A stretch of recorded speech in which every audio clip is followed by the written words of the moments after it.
The comedians are in the house. The thought leaders are in the house. The people who say it like they mean it. And let's hope they don't get us canceled or at least indefinitely suspended.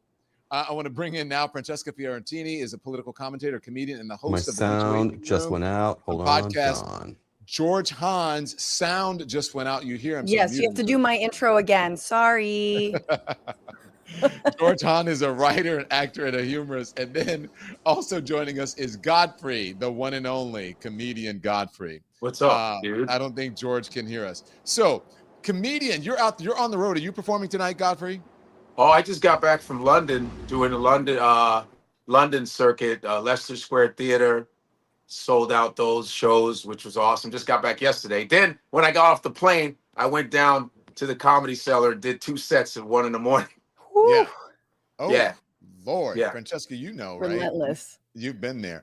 A little bit. Yes, totally been there. I'm at Godfrey's level, and don't double check that. But yes, so good to be on with you, Don. Good to be on with you, Godfrey. Welcome back.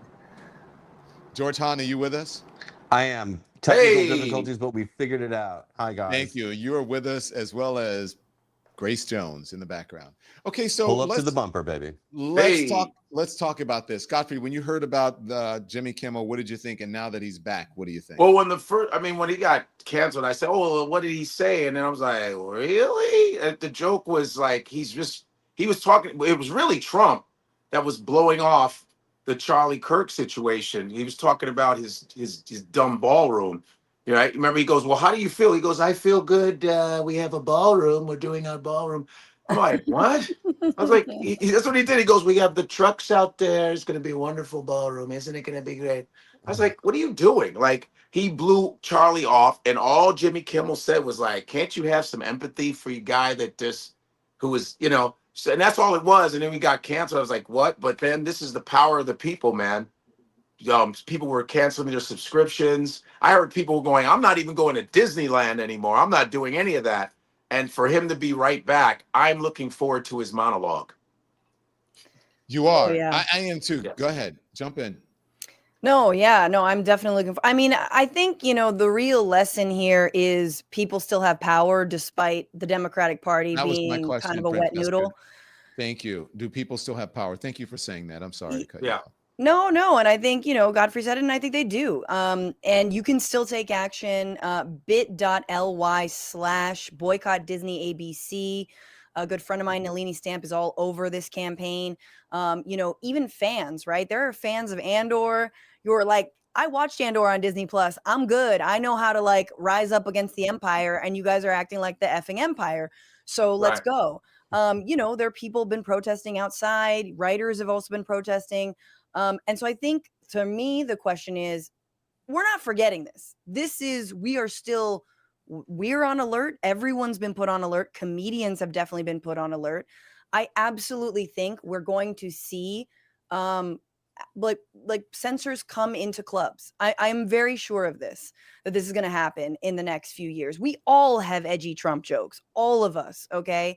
And people get scared, so either studios are going to be like, "Do you have a Trump joke? Oh, we're going to pass on that." Or, you'll have actual, stewards of the FCC, little Brendan Carrs, running around being like, "Hey, you can't tell that joke." And I do think we're going to see that, and we have to push back on it.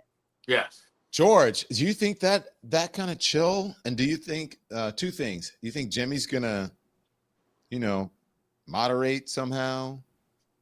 Well, that's the question I have right now. The question is Jimmy going to be, in order to be back on the air, is a condition of his being put back on the air that he has to apologize, make a donation to Talking Points Memo, or be muzzled in some way, alter his tone? Turning Point USA. I wish it was Talking Points Memo. That'd be tight. I'm sorry, Turning Points Memo. My apologies. That was C. All right. And also, Jimmy did nothing wrong. He told a joke that was maybe not the best one in retrospect, which is not a crime. All right? I didn't think it was bad. It wasn't even a bad joke. The worst thing he should have had to do was, on the next night's monologue, apologize for making a bad joke, apologize if people misconstrued or I spoke out of however you want to craft it. I'm not in his writer's room. But That's the worst he should have had to endure. This was dumb, all right? And this was authoritarian, autocratic, oligarchy bullshit. And this is Brendan Carr pleasing his dear leader. And by the way, here's a little life lesson by just looking at Brendan Carr. I was today years old when I learned that Brendan Carr was 46. I thought that bitch was in his mid-60s. Being a prick will age you. It will age you. Evil people. Oh my gosh. You know, it reminded me of because I went on to Piers Morgan, and you know, it was. Oh, that was crazy, Don. And someone said to me, Don, do you realize that you and Piers Morgan are the same age, and he looks 70 and you look 40? Yo, and I went and looked, and we're the same age. Piers has always looked 72. Case in point. He's like Tommy Lee Jones. Tommy Lee Jones always looks 68. Yeah. Walter Matthau looked 75 when he was 20. When he was 20, right. Yeah, I mean, I think grifting will do that to you, but go on. Yes. I mean, and Piers Morgan is now out here on Twitter being like, you see, it was just a suspension and now everything's fine. And so like we are being gaslit on top of the gaslighting, on top of the it's just an endless gaslighting sandwich. Money talks here. Money talk, that's it. 100%. I mean, look, Nexstar and Sinclair have not clarified that they're going to let Jimmy Kimmel back on to their like local stations. So we will see. But this is really all because not only they wanted to please the leader, they wanted to please the FCC and Trump because they wanted to grease the wheels so that our media becomes even more and more and more consolidated. There are fewer spots for people like Jimmy Kimmel, right? There are fewer spots for comedians. All of this is a massive, consolidation, which is why I do think is an attack on workers as well, not just the writers and staff and crew of the Kimmel Show, Jimmy Kimmel Live, but so many others. And I think that it's time we understand like the deals that SAG-AFTRA struck and that WGA struck were okay given, the situation, but they're not good enough. There's not enough protections from AI, and there's certainly not enough protections enough from authoritarianism. Disney's going to go whatever the way they think they're going to make money. Okay, they want to, do some inclusivity when it comes to LGBTQ plus characters, Black and brown characters. Amazing, right? Cool. That's because they want our dollars. That's because they want our money. But if they want to make a move like consolidate local stations or appease Sinclair, appease Nexstar, they will fire Jimmy Kimmel. So again, we're now being told that it wasn't indefinite. Bullshit. We all saw this. They said indefinitely. This is not a suspension. Because people are so loyal to Disney. I went to Disneyland like 2 years ago with my friend who used to be Mickey Mouse. She was Mickey Mouse for 8 years. Oh, congrats. So I went with her because she knew all the all the times that each character was coming out. Those were her friends. So I went and I just wanted to meet the Goofy and the Mickey Mouse. She goes, "Oh, my friend Mickey Mouse is coming at 3:15." So I was able to just navigate and get the hell out of there. But these people in Disney, the Disney fans are super. They love Disney so much. I talked to some of the employees. They said, "Oh yeah, I've been working here 20 years. I love Disney." So they were riding on that people are going to be loyal to Disney. And it was great. People were like, you know what? I'm canceling Hulu. I'm canceling everything. And that's great. I don't think the numbers are in yet. I want to know how much Disney. I want to know how many people canceled Disney Plus. I'm one of them. And I hope you all saw Ron Perlman's. George, we lost you. Yo, you went out for a second. Do it over. Say it over. Say it again. Ron Perlman's what? Can you hear me now? Yeah, we got you. Okay. Ron Perlman said, "I just signed up for Disney Plus. Pause, because you're about to hate him." And he said, "So I could cancel it again."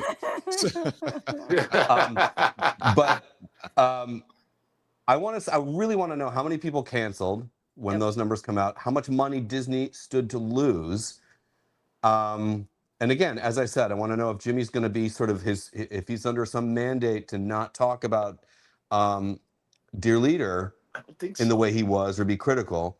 Because that's the real chill here for me, or one of the real chills here. And also, on a personal note, I used to have the sickest crush on Bob Iger. Like, he was my CEO, ultimate, like, fantasy affair daddy. No. And now I'm like, you know what? Never mind, bro. This is, I guess you're on the maybe later list.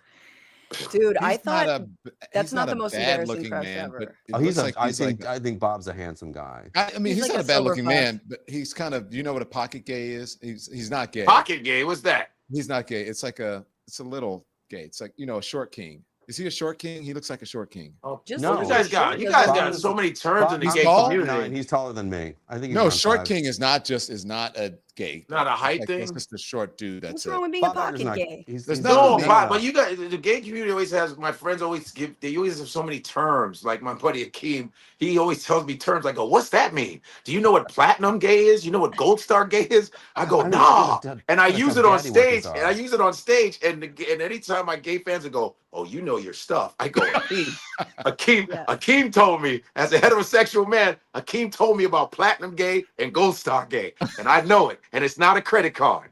Okay. I like it. I think Wait it till was the something like Centurion gay comes out. I don't know what No, that is. I lost my CEO daddy crush on Bob Iger, which is the bummer.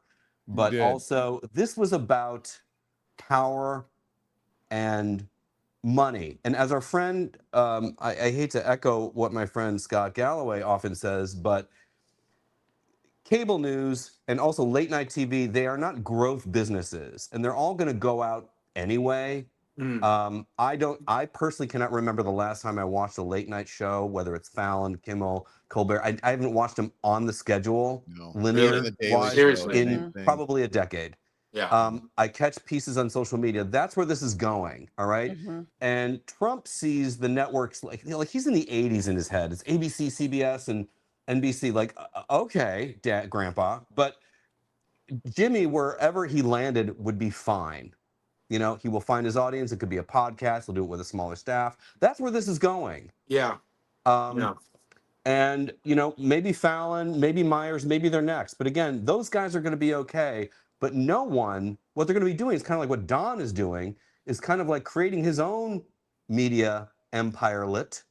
And but look at we're talking on it. Unless they leak into YouTube and start doing, because Donald will be like, "Get them at YouTube, get them." But they're not monitored. I don't think YouTube is monitored by the FCC. So But I they're think, not. Beautiful.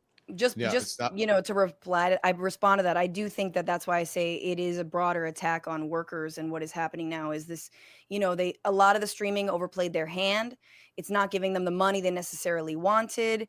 And so, that is why they're going to be letting them go. And I think Colbert, it really is important to see how this moment, reflects on what happened to Colbert, right? Because you have CBS, another company that paid out Donald Trump over some BS lawsuit they didn't have to pay. They capitulated to him there, and then they quietly canceled Colbert, not for over anything he said. And now they're handing that money to a right-wing figure like Barry Weiss, who's coming over from Substack and bringing all her opinions to CBS. So it really is, it's political through and through, and they're going to make it look like it's economic. They're going to make it look like, oh, we can't do these kinds of shows anymore. Meanwhile, guess what nightly show is going strong as hell? Greg Gutfeld. Yeah, okay? Gutfeld. So miss me with the I understand people don't watch it anymore, but there is something very important about having these late shows. I mean, especially competing in the comedy space for narratives like this. I mean, we've seen a rise in right-wing, Trump glazing MAGA comics who've been very silent right now, even though they made their whole careers off of talking about cancel culture and this. And now when it actually happens from the state, they got nothing to say. They are quiet as hell. It's I think we hilarious to should me point that that the guy screaming about cancel culture is doing it from the Oval Office with his own social media network and has an open door on the most watched cable news channel on the planet. Yep. Like, really? No one's canceling you, honey. Yeah. But you're not being silenced, sugar. Not with your own social network. But George, I'm sorry, Don. Go ahead. go ahead. You and I know about television, right? We know about the ratings, working in television, having lots of friends in television.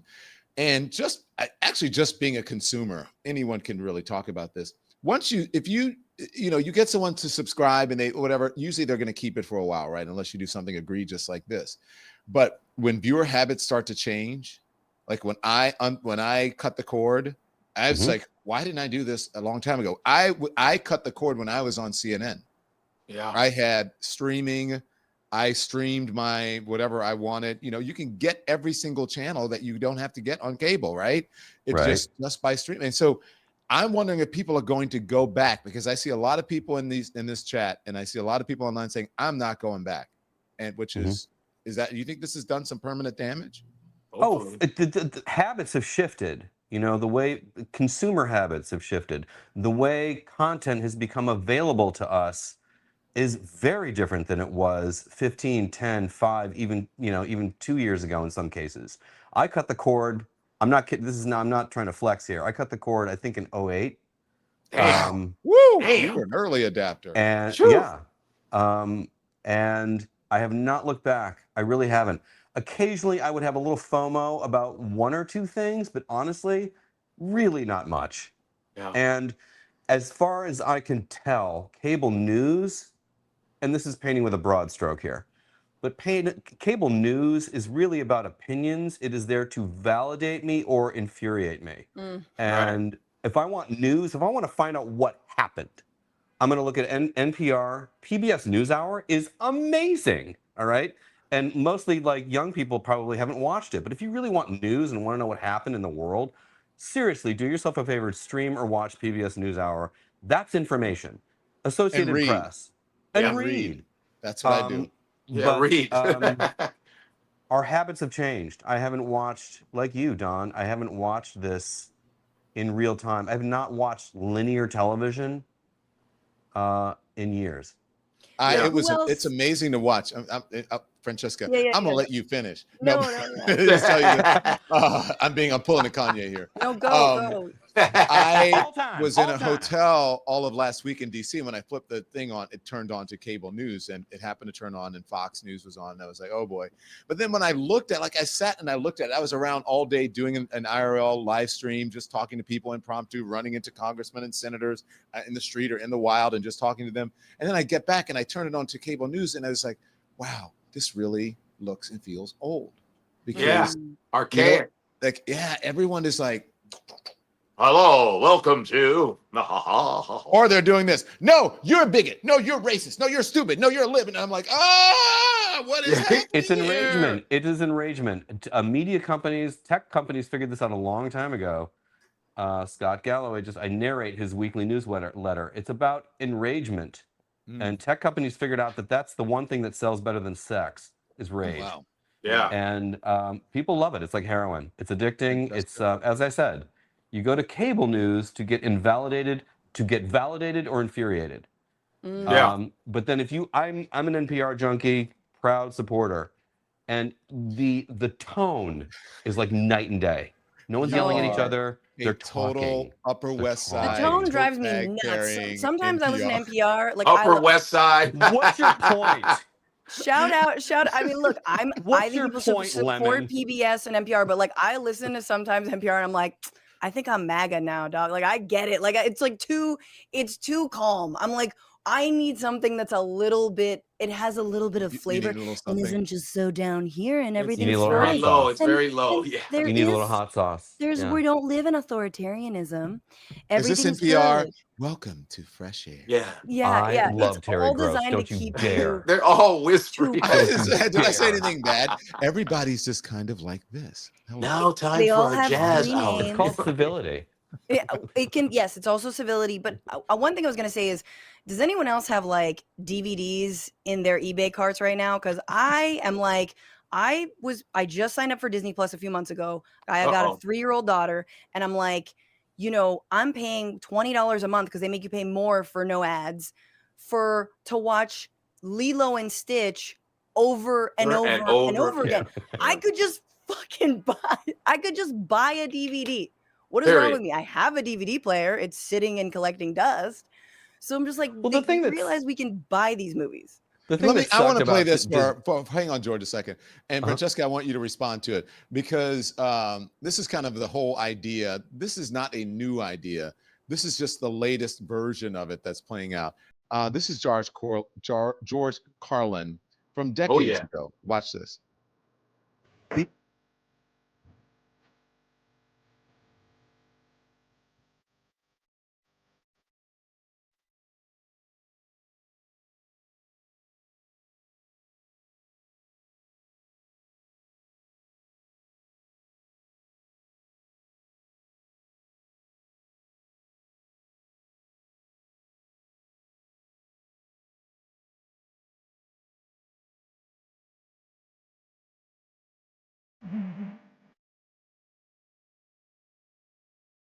But hey, Reverend, there are two knobs on the radio. One of them turns the radio off, and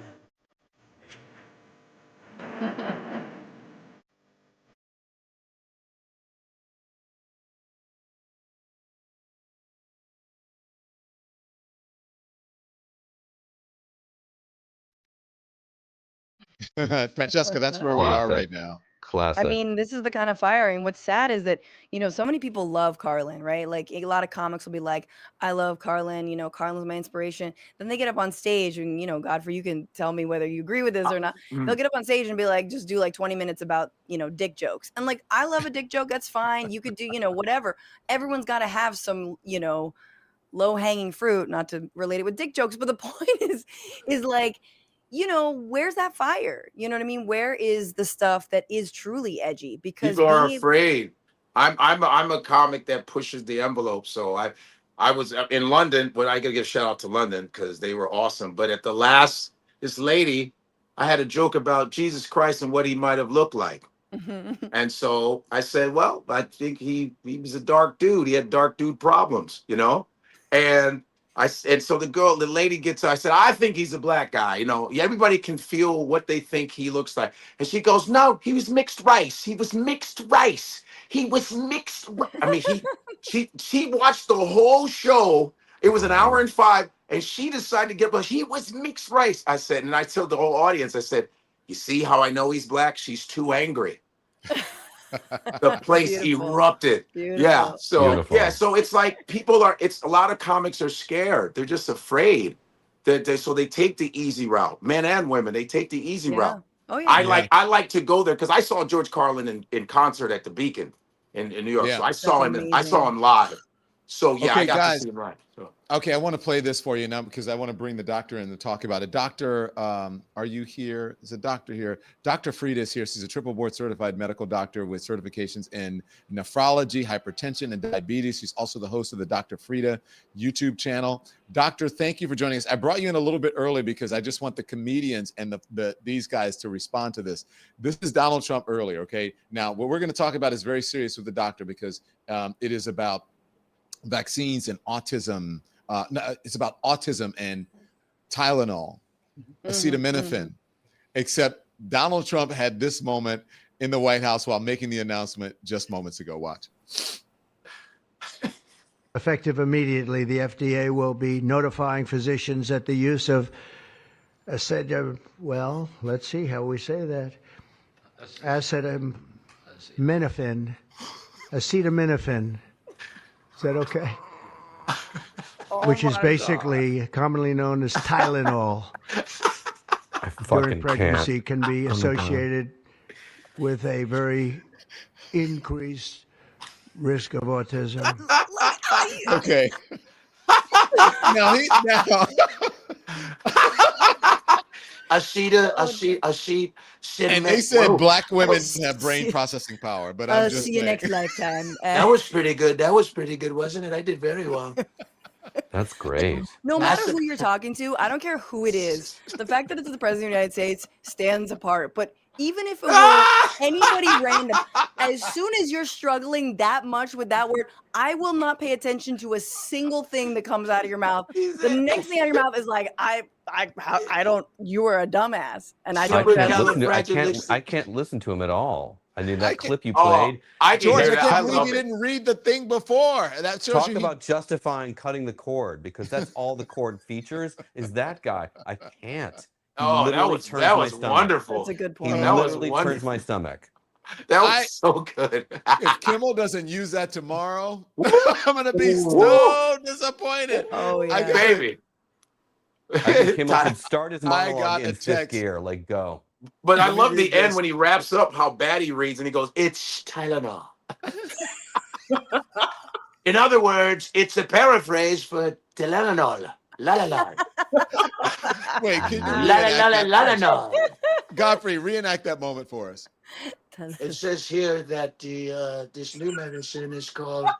I said, well, oh wow, this is tough. I'm a very good reader. Hold on. This is supercalifragilisticexpialidocious. Chimchimery. I know words. I have a acetaminophen. thesaurus. I have a thesaurus. That's a different word. So Tylenol, basically. Beautiful. Thank you guys. Beautiful. You guys are the best. If Jimmy doesn't use that tomorrow night, I'm going to be so disappointed in him. Thanks everyone for watching. Your support means the world to us. So make sure you hit the like button and you subscribe to our channel to make sure that you never ever miss a video. We're live every day, 10 a.m. Eastern time. We drop even more content at 2 p.m. Eastern and 5 p.m. Eastern. And if you want more Don Lemon Show content, we'd love for you to become a member of the Lemon community, where you will receive access to special community posts. You'll get exclusive content and members-only live shows. So head over to our channel page or click the join button on this video. Again, thank you for watching. We appreciate your love and your support, and we will see you next time.